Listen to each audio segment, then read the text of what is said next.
Today, in a moment, I'd like to welcome Dean Laura Padilla-Walker, who is here with us, and any other future dignitaries which may appear partway through this program.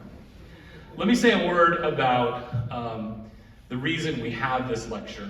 I'm going to keep it brief because I want to reserve time for our speaker today. G. Homer Durham is one of the great intellects of the church.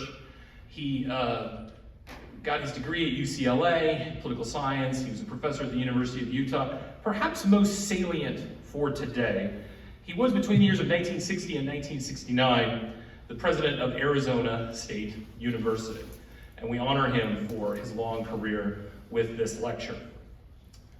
As well, it's appropriate that it is Arizona State University because today we have Mr. Russell Bowers, who is, I learned from Wikipedia, a fourth generation Arizonan. Did I say that right, Mr. Bowers? That is the appropriate way. Okay, good. Just a few points about him. He is, as I said, he's from Arizona. He served a mission for our church in Mexico. He's a BYU graduate with a Bachelor of Fine Arts in art. And one of the things that I learned, I did not know this ahead of time, he is an artist. And I would encourage you to look him up and look at his art because it's great. I don't know anything about art, so he probably doesn't care about my opinion, but I enjoyed looking at it. His wife, Danetta, and he have 6 children, at least one of whom is, I believe, here with us today, and we're grateful to have them. His political career has spanned the last 20 years or so, and he's been a member of the Arizona House of Representatives and the Arizona Senate. And he was the Speaker of the Arizona House from 2019 to 2023. Now, to be fair, that would be a fine career of public service that would justify us bringing him to campus as a visitor and welcoming him and hearing what he has to say. But to be blunt, that's not the only reason that we invited him here to campus. He's had an interesting experience over the last couple of years, and he's going to tell us about it today, so I won't preempt it by saying everything, but I will make a political science point before he speaks. Political scientists tend to think that elected officials of all stripes are single-minded seekers of re-election who in that pursuit tend to be very loyal to their parties. But eventually in life, you often come up with a moment where your party wants one thing, and you, if you are, in my judgment, a good public servant, may want something else.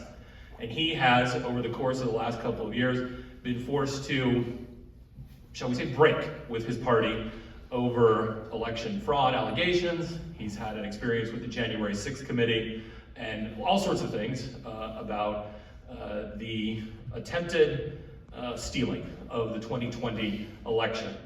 And so I would say to you, when we find a politician who has that degree of fortitude to be able to go against his party under great pressure, we really ought to pay attention to what that person has to say. So I hope you will join with me in welcoming Mr. Speaker Bowers to campus today.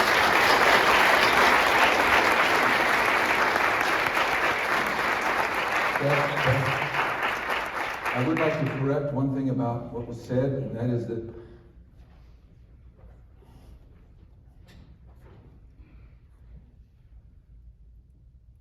we have 7 children, and Casey died in the middle of all this, and so we do have 6 living children, and it's still tender. Thank you all for coming. Caleb, Zach, Matthew, Avery, who else? Was there another victim? Okay. I am honored to be here where there used to be a nice lawn to throw a frisbee, and back in the day when frisbees were cool, I guess. And I was an art student over in the Harris building, and when I heard they were tearing it down, I thought, it's perfect. You know, Arizona shows up, tear down the building. And we did that in Romania last year, where the now Speaker of the Arizona House, Mr. Ben Toma, who is a first-generation Romanian, returned to his homeland, and we met with the Secretary of State, who introduced himself as the Deputy Secretary of State, because we said, so where's your boss? He goes, I don't have one. What? 15 minutes ago, the government collapsed, and so I don't have a boss anymore. And I said, there you go. Arizona shows up, the whole government collapses. And that's been a kind of a theme in my life. I'm an artist, when they look at my bio, I typically say I'm an artist. I'm comfortable hiding in art. I'm a watercolor major who paints and sculpts. I've done some little commissions. If you've ever been to Martin's Cove, that trio of figures out there in the sagebrushes, we did that and installed it back in, what would that be, 06? On the 150th anniversary. Some public monuments around in Arizona, etc. I wish I had many times not given up that 30 years and stayed with it. We're back at it now and painting, and it's how many artists, anybody in the room? Art majors? Oh my gosh. Okay, well, it's been nice to be here. Yeah? How do I get out of this place? I will talk a little bit about art from one of my favorite books that's my best political science book, called The Art Spirit by Robert Enright. And I'm going to get a Cottonmouth Deluxe. If anybody wants to volunteer your unused water bottle, or if you're honorable, even your used water bottle about halfway through this thing. And thank you. And I have friends, my son John and Randy Ridd, a mission companion, and Jeff Hill, who's one of your faculty here, soon to be retiring. We have some wonderful experiences together down in Mexico among the Tarahumara, where I worked, probably went 80 times, both for my artwork, using them as the motif of my paintings and sculptures, as well as doing some Boy Scout Eagle Project, good stuff, taking foodstuffs and other medical supplies down into Mexico. And that was prior to political. Okay, and I said, Mr. President, I voted for you, I walked for you, I campaigned for you, I was on the dang stage with you, but I will do nothing illegal for you.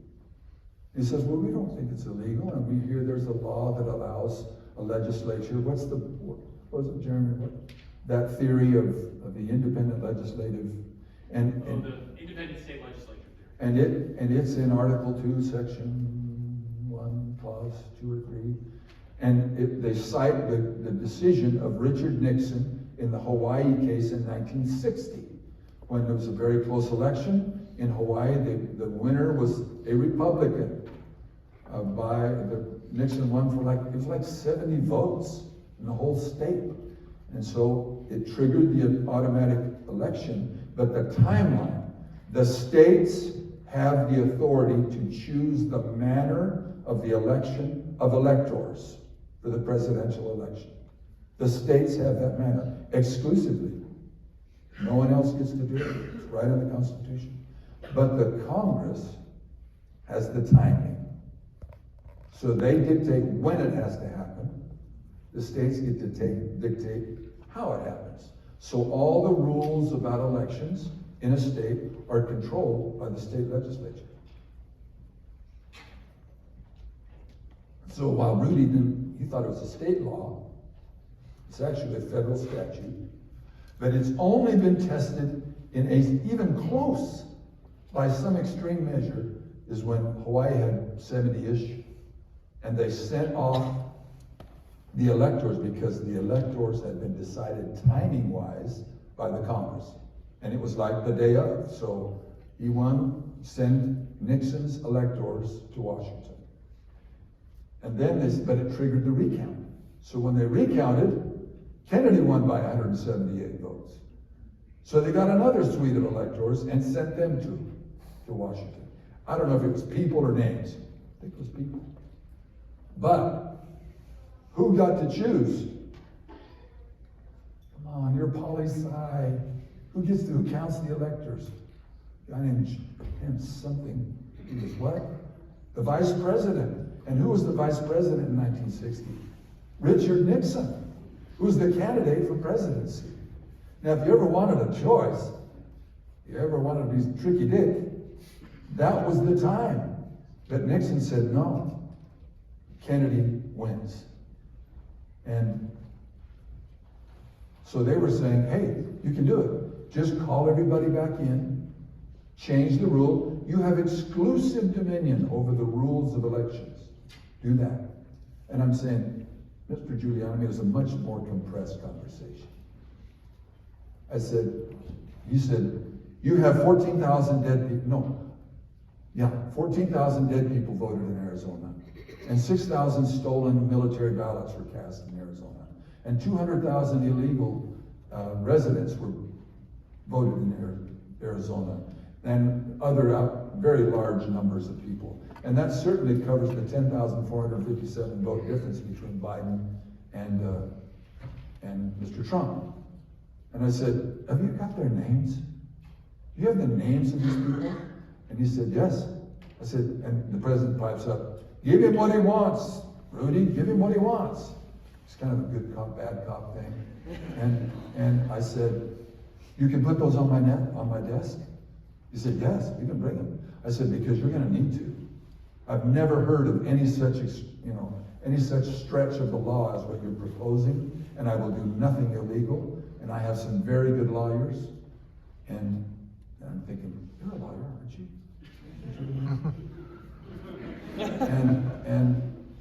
and so he said, I will. I'll get you the information. I said, well, Mr. President, I'm not good with this iPhone. I can't even tweet.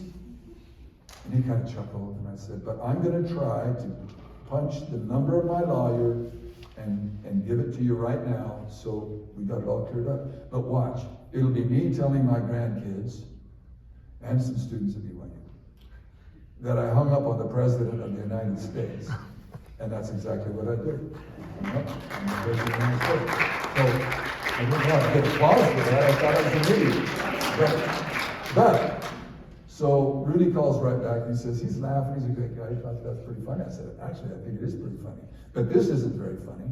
And Rudy, I want the proof. You asking me to do this, I better have the proof, and it better be dang good proof. He said, I'll get it right to you. Guess what? Never got anything. Never got a thing. I shouldn't say that.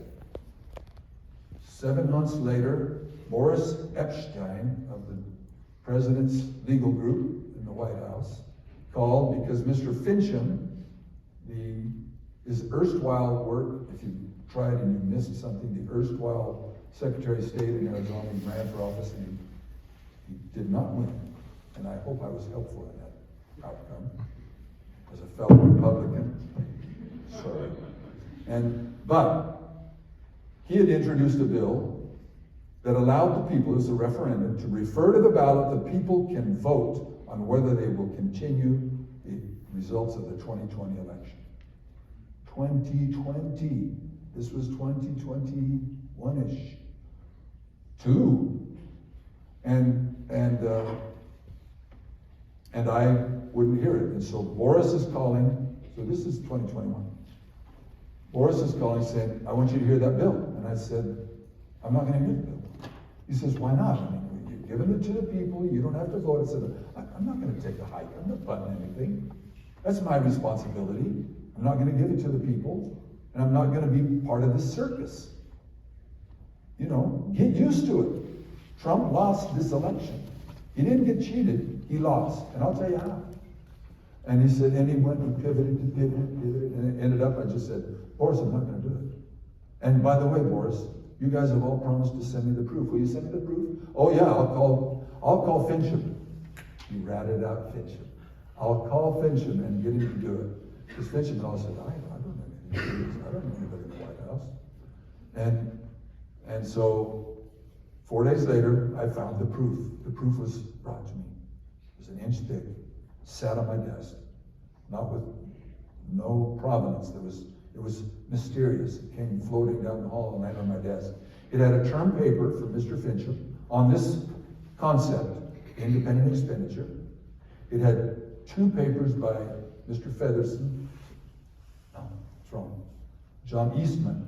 Eastman, the counsel for the president, saying, you know, this is an idea that you could push. It had a Bob Nadelson, University of Montana, brilliant guy, former candidate, knows politics. Talked to him for hours, talked to John Eastman for hours, talked to Schuster for hours, talked to other lawyers around the state or the country to get the background on this concept. And why would they think this? And all of them came out and said, yeah, it's never been used. But I said, and you're asking me to put my state through this just because you think I should try it and let the courts decide? That's my job? No, that's not my job. My job is to decide. You want to sue me on the decision? Yours. Go for it. But, so, upshot was, it had then those 4 things, and 100 tear sheets from a county somewhere that showed the sign in and the sign out of ballot groupings, 200 ballots. There's a sheet that goes with each group, sign the last movement. It moved from precinct X to voting center Y for county. Signed in, MCSO, sheriff's officer, witnessing, signed out. And this one was when they signed into the building, there were signatures missing on the bottom. And there was 100 sheets, there was minute things. And I showed them, I took them right to the guy, to the county recorder, and said, yeah, those are tear sheets. Those are routing sheets, basically, that follow the ballots. And he said, it was a Sunday. You can see it right there. That's a Sunday. We didn't have enough people to sign all of these things. And so they were just signing what they could as they came through, and they missed them. It doesn't mean 200 ballots exited the side door into the dumpster, etc. So, anyway, I wanted to back up on Mr. Trump. We noticed, and I was a Trump guy. I didn't like him. I thought he was boorish, that he was uncivil, but he put the reason I voted was the Supreme Courters, and he helped in a lot of ways in the regulation of all types of agencies. I tried to get as much info as I could, and they said it's streamlining, it's more efficient, things are better. We remember pre-COVID, employment, all kinds of other things. The trains ran on time in Germany. But it was better. I said, okay, I'm on. But now it was crunch time. Now it was, we want you to give us an edge. And I didn't know exactly why Arizona. Why? First, why did he lose? 10,457. We noticed in the first election that there was a group of people that did not vote for Mr. Trump, but voted Republican. Women, educated, mostly employed, 2 to 3 small children, did not vote for Mr. Trump. Why do you think that is? Any women want to hazard? Or maybe you're all supporters. Don't matter, it doesn't matter. But they couldn't show their kids the TV with an F-bombing president. They couldn't say, I want you to grow up to be like the president, to their kids. And they just said, I can't stand that guy. How he treats people, especially how he treats women. And we're just not going to vote for him. So we said, we're going to need that vote. We have some very wonderful, professional, smart, educated colleagues in our ranks. We're going to highlight those with our advertising in Arizona. And we did. And we started to know by the polling, it was ticking backwards. We were gaining, we were making inroads. People say, okay, I'll hold my nose and I'll do it. Of this group, this demographic. Until, how many days early can you vote in Arizona? And many have early voting. 28 days. But it was in that gap, and you can write in, get your ballot, send it in up to 20 days before. In that gap of time, 2 events happened nationally. Same event. The debates. And if you remember the first debate between Mr. Trump and Mr. Biden, just what was your impression? Now I'm trying to get these women and juvenile, childish, it was horrible. And at the end of it, I looked at Donetta and I said, he just lost the election. We will not keep those women because they have the ballots in their hands. And when we reviewed the ballots, no names, but we see this interesting group, no vote for president, all Republican. Or Biden, all Republican. 60,000 no votes, 18,000 plus. Biden with all Republican. And we're saying, I wonder who that group of people is. And that's where he lost the election.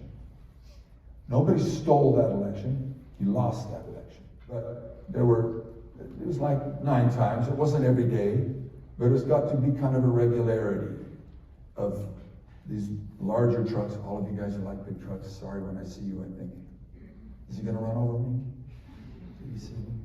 And with the flags and the air horns and the MRAPs and this military-looking vehicle with big loudspeakers going through my neighborhood. Bowers is a pedophile. He's a corrupt politician. He's your neighbor. What are you doing? You have a neighbor like that? And then they started a recall campaign against me, and they were doing well. They blankly spent $150,000-ish getting volunteers to go door to door and through the parking lots, and people calling and said, listen, some guy talked to me at Costco. What an idiot. He said this, and this about you. I said, I know, I've got a large fan base. And they said, well, I can't tell you what I told him, but I wasn't very kind, and he went back and got his car, and etc. And that was successful for what they wanted to do ultimately. But in the recall election, we had a recall where Russell Pierce had been recalled, and they wanted some changes in the laws, and one of the laws was that if it's a recall election versus a regular election, and no offense, a lot of people don't pay attention. They don't, here's a petition, let's see, what day of the year is it? Is it the year when we voted? But in a recall, they said you've got to have a slip on every sheet, staple, slip that says this is a recall of X. Has to explain it very carefully. So when they showed up, they got 24,000 signatures. And in the middle of this, I've got, we put out we were the first in the nation. And it wasn't like, oh, I'm calling to lobby you to send out a press release. But it got so bad that I said, we got to do a presser and put out some type of a release. And we explained that we'd had this rather breathless request that we exchange the electors, and in the absence of any proof that we could find, we weren't going to do it. There's no proof. And of course it was like the Atlas Fives going off, The proof is obvious. Did you see how many people were at the campaign rally and how many people went to his? I mean, he was at a Sinclair gas station. He couldn't get people at the pumps, and yet 70,000 people at Trump's. It's obvious somebody cheated. I said, it's kind of like the Rolling Stones. Hey, did you go to the concert in New York? No, I was in Frisco. But then, hey, let's meet in Washington. It was like that. Same 70,000 going around the state at these big rallies. And the Democrats, ground game. And if you haven't read it, Time Magazine, something about how we saved the 2020 election. Excellent layout. Got in trouble for telling them, but they just laid out, here's what the Democrats did. And it was a very, we got the Zucker bucks, and we got 400,000 of ARPA funds, and we did this, and this. And it worked for them, because their ground game offset the Rolling Stones show, and they were able to bring more people out. They're all disqualified. Remember the little disclaimer that you're supposed to staple to every page? Are there any disclaimers? No. So I'm in the middle of fighting some dragon battle. I had 9 very dedicated anti-Bowers Republicans who would militarize the floor with bills, because they knew I had to vote a certain way on those bills, and I was not going to let them go. And that would give them fodder for the social media campaigns. And we're working through the bills, and I'm saying, okay, what do we do on X bill? Because we review every bill, 1,800 and something bills, with my legal staff and deputies. And okay, this bill, put it to judiciary. This bill goes to transportation. This bill goes military and public affairs. And then they said the ballot signatures were all thrown out. And this bill goes to, pick one, environment. This bill, what? He goes, Secretary of State's office sent me a text. It said all of the petition signatures were disqualified. I said, can I see your phone? Hey, today's going to be a better day. Don't have to start a campaign right now. So, or losing friends, fighting any number of personal challenges. Why? I guess my question is, why not you? Why not me? If it's going to happen, why not me? Why can't I handle this? You have all of us will face, if you haven't so far, you will have your own Gethsemanes. It will come. But are you ready? What are you doing? What is our country doing to give itself resilience? What are you doing in your classes? What is the university doing? What are you personally doing to make yourself resilient to the difficulties that come to you? And you can't say, oh, hey, Mr. President, give me 20 minutes. Let me call. I can do my emergency phone call to my pal. You know, when it comes, it comes. It's now.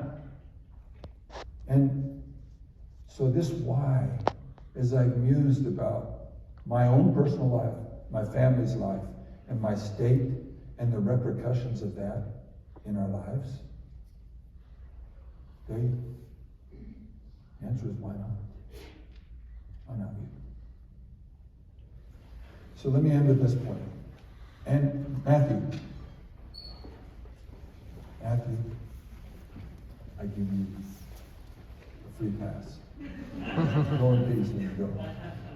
But the money of politics is the stereotypical response of all of us. That a lot of money can buy you X in politics, or anything else for that matter in this world. And in large measure, there's some association. But I can tell you that money, if your integrity can be bought by that $100 bill that Avery is putting in her pocket, then you will join the ranks of the stereotypical image. But I'm hopeful that it will not. And that there are things that are much more important than money.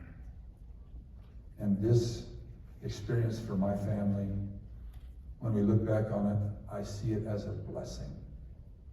Because it showed me that my family can take hard knocks, and individually at school, etc., they can take it. It also showed me that in difficult times we can do great things.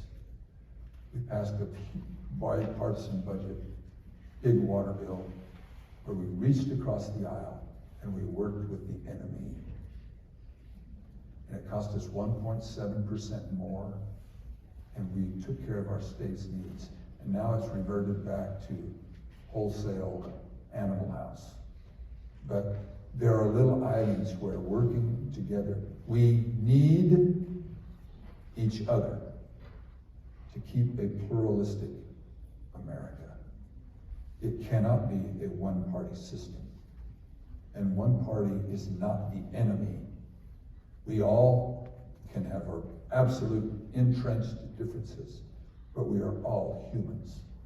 We are all children of a God who will let him do the judging. Right, Caleb? And it's been a pleasure to be with you. I wish I could yap on into the afternoon, but where's the boring meter? That was you. Okay, we're good? All right. Thank you all very much for letting me come.